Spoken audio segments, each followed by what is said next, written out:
بسم اللہ الرحمن الرحیم۔ شروع اللہ کے پاک نام سے جو بڑا مہربان اور نہایت رحم کرنے والا ہے۔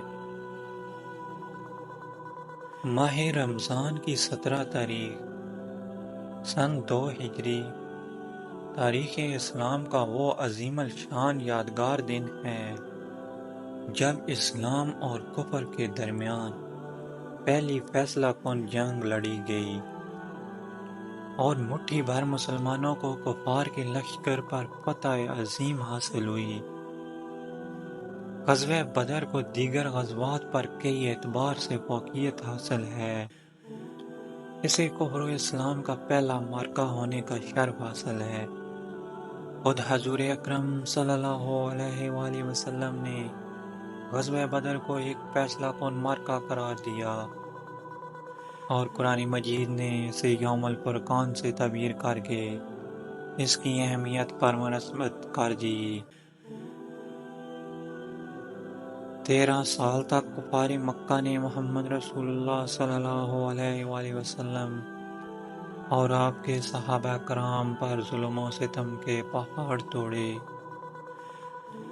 ان کا خیال تھا کہ یہ مٹھی بھر بے سر و سامان لوگ ان کی جنگی طاقت کے سامنے کیسے ٹھہر سکتے ہیں، لیکن قدرت کو کچھ اور منظور تھا۔ اللہ کی خاص فتح و نصرت سے 313 مسلمانوں نے اپنے سے 3 گنا بڑے لشکر کو اس کی تمام تر مادی اور معنوی طاقت کے ساتھ خاک چاٹنے پر مجبور کر دیا۔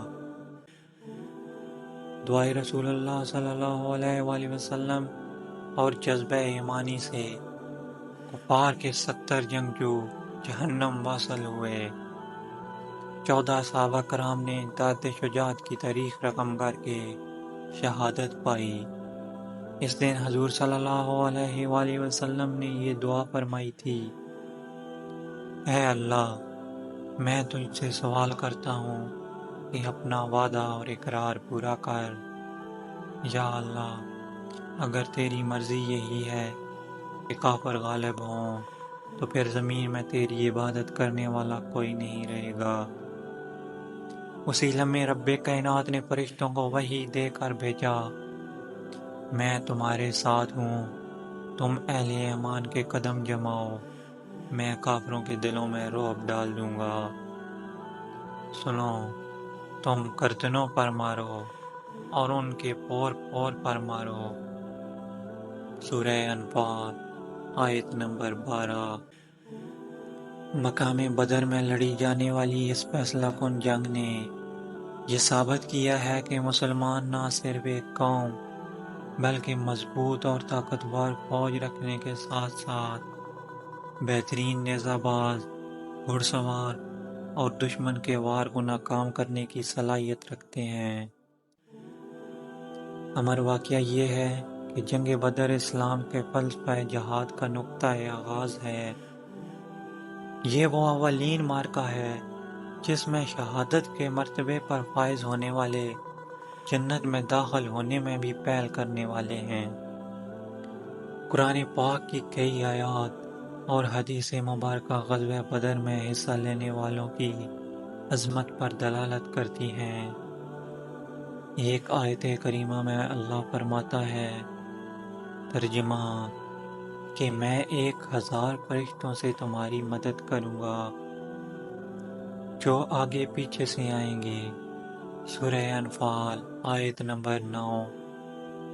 غزوہ بدر کو 1400 سال گزر چکے ہیں، لیکن اس کی یاد آج کے گئے گزرے مسلمانوں کے ایمان کو بھی تازہ کر دیتی ہے۔ صدیوں بعد آج بھی مقام بدر کفار مکہ کی شکست اور مسلمانوں کی فتح و کامرانی کی گواہی دیتا ہے۔ مقام بدر کے آس پاس رہائش پذیر شہریوں کو اس مقام کی تاریخی اور ثقافتی اہمیت کا ادراک ہے۔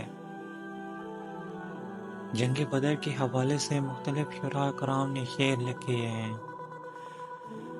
فضائے بدر کو ایک آب بیتی یاد ہے اب تک، فضائے بدر کو ایک آب بیتی یاد ہے اب تک، یہ وادی نعرہ توحید سے آباد ہے اب تک، ہتھیار ہیں اوزار ہیں افواج ہے لیکن، ہتھیار ہیں اوزار ہیں افواج ہے لیکن، وہ 313 کا لشکر نہیں ملتا۔